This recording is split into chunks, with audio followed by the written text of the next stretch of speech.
Tiempo de noticias económicas en Telesur. Un placer acompañarles. Comenzamos este recorrido con titulares. En noticias de nuestra América Latina, el gobierno de El Salvador solicitó más préstamos a organismos internacionales para enfrentar el impacto económico del coronavirus. En breve, más detalles sobre a cuánto ascenderán los compromisos de este país al cierre de este año 2020. En contexto, presentamos una investigación del economista Alfredo Zayat sobre el ciclo de deuda al que entra América Latina debido a la crisis de la COVID-19. Y en noticias del segmento 360, Instituto de Estadísticas Nacionales reportan que el producto de la pandemia se ha generado la mayor recesión en la mayoría de grandes economías mundiales en el segundo trimestre de este año. Detalles en este momento.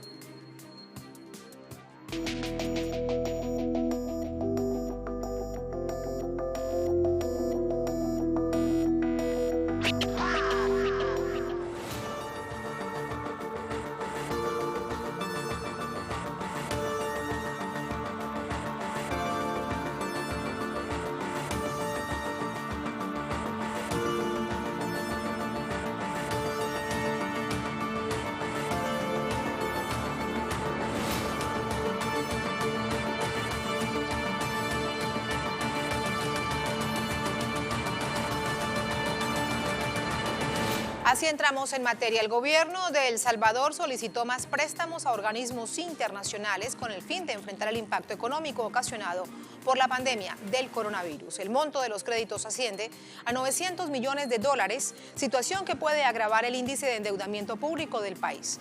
De acuerdo al Instituto Centroamericano de Estudios Fiscales, El Salvador concluirá 2020 con una deuda cercana al 92,1% del Producto Interno Bruto, seguido de Costa Rica con el 67,2% del PIB y Panamá con el 56,2% también de su PIB.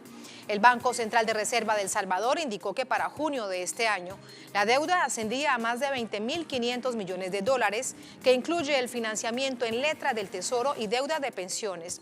El Instituto de Estudios Fiscales agrega que el país centroamericano ha recibido desembolsos por $389 millones de un préstamo del FMI, cuyas negociaciones ya están finalizadas. Quedarían pendientes $500 millones pedidos al BID y $20 millones más al Banco Mundial. Además, el gobierno ha conseguido $1.000 millones a través de bonos. Vamos a otra nación centroamericana. El nuevo gobierno dominicano mantendrá ayudas sociales hasta el mes de diciembre. Así lo destaca el portal de la agencia informativa Prensa Latina. Ahí lo vemos en pantalla. Según el ministro designado de Economía, Miguel Seara, el gobierno del presidente electo Luis Abinader cumplirá su promesa de que no existan muertes por falta de atención de salud y por falta de un medio de vida. Manifestó que los programas Comer es Primero, Incentivo a la Asistencia Escolar, Bonos Gas y Bono Luz, establecido por el actual gobierno, promedian una ayuda mensual de $26 y las intenciones de las nuevas autoridades es elevarlo a $51, lo cual está contemplado en el presupuesto para el próximo año. Sostuvo que aún con las precariedades de ingresos por el impacto de la pandemia se puede gastar mejor y por ello se busca eliminar duplicidades e ineficiencias para mantener la salud como una prioridad.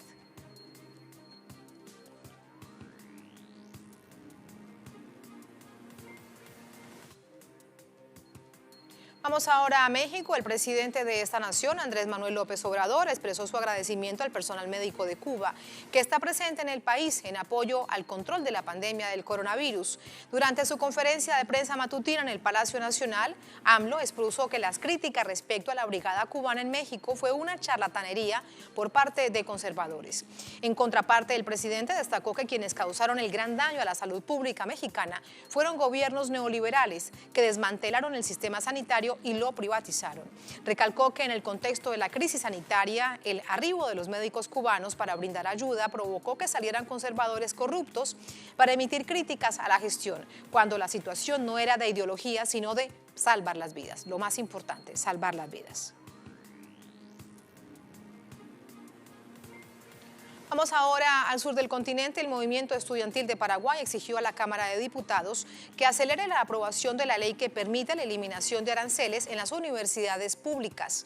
La coordinadora de estudiantes de la Universidad Nacional de Asunción, la capital, pidió al legislativo que se agilice la aprobación del proyecto de ley de arancel cero para todas las universidades públicas del país, para que no cobren ningún tipo de impuesto de manera permanente. La organización estudiantil instó a que el proyecto de ley no sufra modificaciones en uno de sus apartados, que reza que el presupuesto a las universidades deberá ser del 7% de recursos que provienen del Fondo Nacional de Inversión Pública. Además, destacó que la aprobación del documento está encaminado hacia la gratuidad para brindarle a los jóvenes tener mayores oportunidades académicas. Vamos ahora a Ecuador. El gobierno del presidente Moreno presentó el plan de digitalización de MIPYMES, que permitiría que pequeñas y medianas empresas expongan gratuitamente sus productos o servicios en la web. De acuerdo a la ministra de Turismo, Rosy Prado, el proyecto está dirigido a microempresas para que puedan conectarse de manera mucho mejor con consumidores a través de tecnologías y adaptarse a nuevas realidades. Las autoridades estiman que las MIPYMES ecuatorianas crearán su propia página web, será solo en 15 minutos, contarán con el comercio electrónico integrado a través del portal Colau. Ecuador así se une, dicen ellos, a la iniciativa tras la suscripción de un memorando entre dicho organismo y el gobierno nacional el mes pasado, y con esto las autoridades esperan introducir el comercio electrónico a pequeñas empresas ecuatorianas y así ampliar fronteras al mercado del mundo. Así nos vamos a la primera pausa en esta emisión del Impacto Económico Vespertino. A la vuelta, en contexto, les hablamos del ciclo de deuda al que ingresa esta región latinoamericana empujada por la crisis sanitaria. La investigación sobre el tema es cortesía del economista Alfredo Zayat, como les adelantábamos en el titular. De hecho, les dejamos también parte de lo que veremos. Un porcentaje de la deuda externa de la mayoría de países de nuestra región es muy superior a la registrada en 2008 con la crisis del sistema financiero estadounidense, que tuvo un impacto global. Al volver les contamos en detalle, ya venimos con más.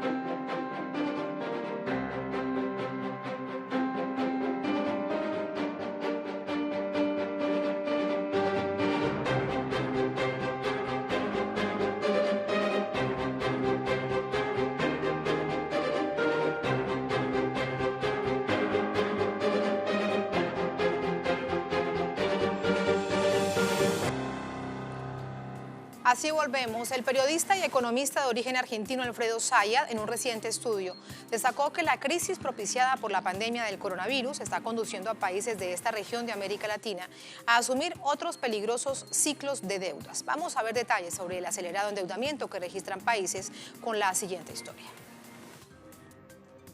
El economista Alfredo Zayat afirma que la deuda global ha aumentado en los meses recientes y en particular en América Latina y el Caribe debido a la necesidad de financiar la expansión del gasto público. Agrega que con un horizonte económico sombrío por el derrumbe de la economía en estos meses de coronavirus y las dudas sobre la capacidad de recuperación en la pospandemia, la magnitud de la deuda en los países de América Latina y el Caribe vuelve a tener un cuadro preocupante. Cuando se precipitó la crisis global de 2008, la deuda pública en América Latina era de cerca del 40% del Producto Interno Bruto. Ya para el año 2019, antes de la pandemia del coronavirus, ese indicador de solvencia financiera había empeorado hasta el 62% del PIB, de acuerdo a estimación del Banco Interamericano de Desarrollo. Ahora, con la emisión de bonos y con la fuerte caída del PIB, el ratio empeoró al ubicarse levemente por encima del 80%. Zayat agrega que los déficits fiscales crecientes para atender la emergencia económica y social reducen el margen de autonomía de los gobiernos para hacer frente a una crisis económica que se expandió rápido. Asimismo, de acuerdo al economista argentino, la mayor parte de las deudas de los países de América Latina y el Caribe están nominadas en dólares, excepto la de Brasil.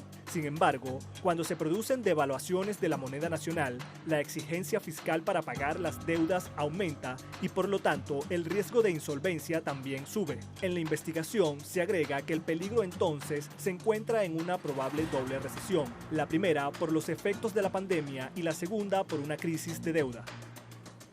Seguimos revisando este estudio del periodista economista argentino Alfredo Zayat. También muestra la opinión de reconocidas figuras de las ciencias económicas, por ejemplo, Joseph Stiglitz, reconocido economista, que propone la recompra voluntaria de deuda soberana. Además, revela en su artículo el nuevo endeudamiento que los países de América Latina han contraído con el Fondo Monetario Internacional.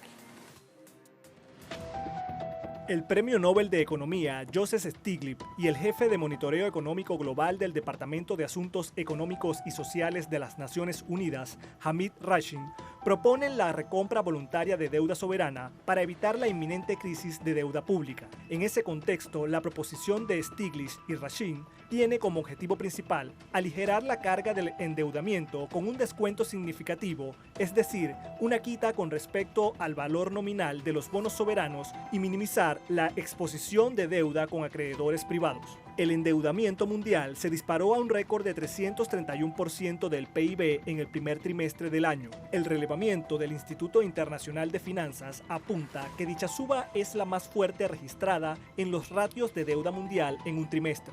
Asimismo, los datos disponibles sobre emisiones indican que el ritmo de acumulación de deuda se ha acelerado desde marzo, reflejando en gran medida la respuesta fiscal y monetaria mundial a la pandemia. Esta realidad está presente en América Latina y el Caribe, donde algunos países de la región se han endeudado con el FMI a través del instrumento de financiamiento rápido. El organismo multilateral de crédito ya aprobó desde el pasado 31 de marzo préstamos por $3.483 millones para 11 países latinoamericanos, entre los que están Bolivia, Ecuador y Paraguay, según un estudio del Centro Estratégico de Geopolítica, el CELAC. Además, los investigadores del centro advierten que el endeudamiento de los países de América Latina con el FMI supondrá alivio en el corto plazo, pero ciertamente tiene su contrapartida en los condicionamientos de políticas macroeconómicas y sus conocidas consecuencias. Además, para el economista Claudio Scaletta, actualmente se podría estar repitiendo condiciones de una relación colonial, ya no tanto con la toma del excedente económico, sino mediante una extracción realizada a través de deuda de países de la región. Scaletta destaca que luego del endeudamiento con el mercado, instituciones financieras como el FMI garantizan las condicionalidades sobre políticas económicas futuras. Igualmente, el especialista expresa que la crisis de deuda no son un error, sino un objetivo político que lleva a la subordinación de la economía local al capital financiero global y la reducción al mínimo de grados de libertad para la política económica interna de los países. Entre tanto, el economista Juan Valerdi también coincide que la deuda pública de los estados ha sido históricamente una herramienta que nada tiene que ver con el desarrollo y crecimiento del país que toma esa deuda, sino con la intención de factores de poder internacional de limitar las márgenes de maniobra de los gobiernos.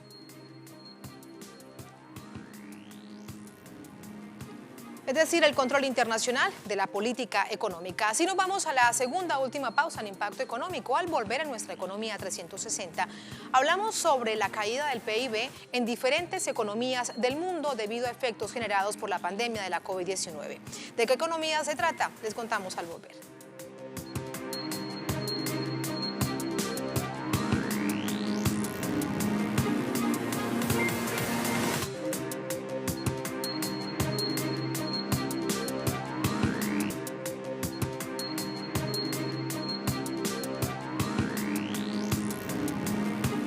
Volvemos. Como les adelantábamos antes de la pausa, la pandemia de la COVID-19 ha generado la caída en la mayoría de grandes economías del mundo en el segundo trimestre de este año.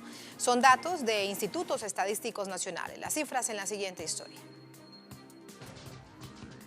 Según los diversos institutos de estadísticas, el Producto Interno Bruto de las principales economías se contrajeron en cifras récord este año debido a los efectos de la COVID-19. Sin embargo, China fue la única potencia que evitó entrar en recesión al no sumar números negativos en 2 trimestres consecutivos, con un crecimiento del 11,5% en el segundo trimestre de este 2020. En este sentido, Alemania registró una baja del 10,1% del PIB en el periodo abril y junio de este año, tras una caída del 2% el primer trimestre del año. Igualmente, España tuvo un retroceso del 18,5% en el segundo trimestre, luego de cerrar de forma negativa el primer trimestre con 5,2%. Esto fue el resultado de una contracción ocasionada por la baja del 60% de los ingresos procedentes del turismo y más del 33% de las exportaciones en el país europeo. Asimismo, la economía francesa disminuyó 13,8% en el periodo abril y junio y un 5,9% entre enero y marzo. Mientras tanto, Italia registró bajas del 12,4% y 5,4% en el segundo y primer trimestre del año respectivamente. Según datos de la OCDE, Estados Unidos también registró cifras negativas en ambos trimestres, con caídas de 1,3% y 9,5% este año. Las compañías estadounidenses mantienen vínculos con el mercado chino pese a discrepancias entre ambos países, en particular provenientes de Estados Unidos y el impacto de la COVID-19. Según una consulta realizada por el Consejo Comercial de Estados Unidos-China entre mayo y junio de este año, las empresas de esta nación norteamericana no abandonan el mercado chino, a pesar de la recesión sin precedentes de relaciones entre ambas economías durante la pandemia. En tanto, el informe del Consejo, que representa a más de 200 compañías estadounidenses que hacen negocios con el país asiático, detalló que el 70% de inversionistas siguen comprometidos con el mercado chino a largo plazo. Asimismo, un 83% de las compañías del grupo comercial consideran a China entre las 5 economías más importantes para la estrategia global empresarial. También, el 95% indicó que sus operaciones en China son rentables pese a las restricciones por la pandemia. Seguimos en el gigante asiático. La provincia de Hainan, al sur de China, creará un centro logístico aduanero consolidado en la ciudad de Sanya para estimular el desarrollo del comercio electrónico en todo el país. El complejo Sanya Bonder Logistics Center tipo B estará ubicado en el aeropuerto internacional de Sanya Phoenix. Proporcionará una serie de servicios para el comercio electrónico transfronterizo. También buscará promover el comercio internacional con almacenamiento de productos básicos libres de impuestos.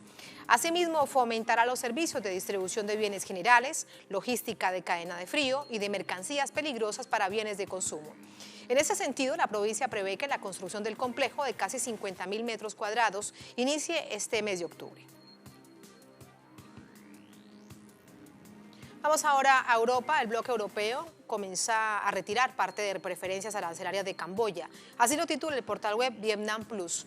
La decisión del bloque europeo de la Unión Europea de retirar parte de preferencias arancelarias para todo, excepto a las armas, a Camboya, fue tomada el pasado mes de febrero, entró en vigor este 12 de agosto.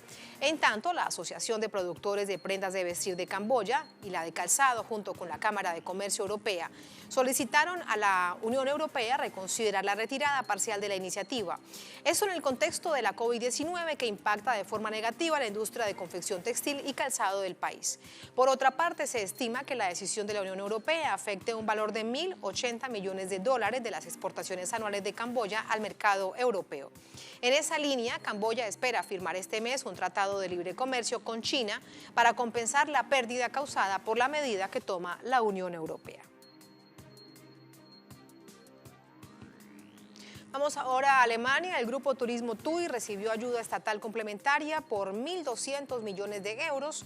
Todo esto ante el impacto de la pandemia. El grupo alemán TUI, número 1 en el sector turístico, anunció que percibió la ayuda y esta cantidad se suma a una anterior por 1.800 millones de euros. TUI indicó en un comunicado que el plan de estabilización por 1.200 millones de euros refuerza la liquidez suficiente en un entorno de mercado volátil. En ese sentido, el grupo informó que la ayuda cubrirá la pérdida de ingresos en la temporada de invierno, también las restricciones de viajes generados por la COVID-19. Asimismo, el operador turístico aseguró que las cantidades recibidas para estabilizar sus finanzas le permiten disponer de liquidez y créditos por 2.400 millones de euros. Vamos ahora a Rusia. El portal web Actualidad RT ofreció información de la fábrica que producirá la primera vacuna registrada contra la COVID-19. Son las autoridades, lo ven ustedes en pantalla, autoridades rusas que prevén fabricar unas 5 millones de vacunas mensuales y etiquetar cada ampolla con un código digital para evitar adulteraciones. El laboratorio Binom Farms, para conseguir el nivel de producción esperado, trabaja en conjunto con el laboratorio Gamaleya. Actualmente, luego de los primeros ensayos clínicos, ya está en progreso la tercera fase, que conlleva a unos 2.000 voluntarios de diversos países que se someterán a las pruebas. De otra parte, estiman que en el mes de octubre comience la vacunación masiva en el país. Para noviembre se inicie la producción del fármaco en nuestra América Latina.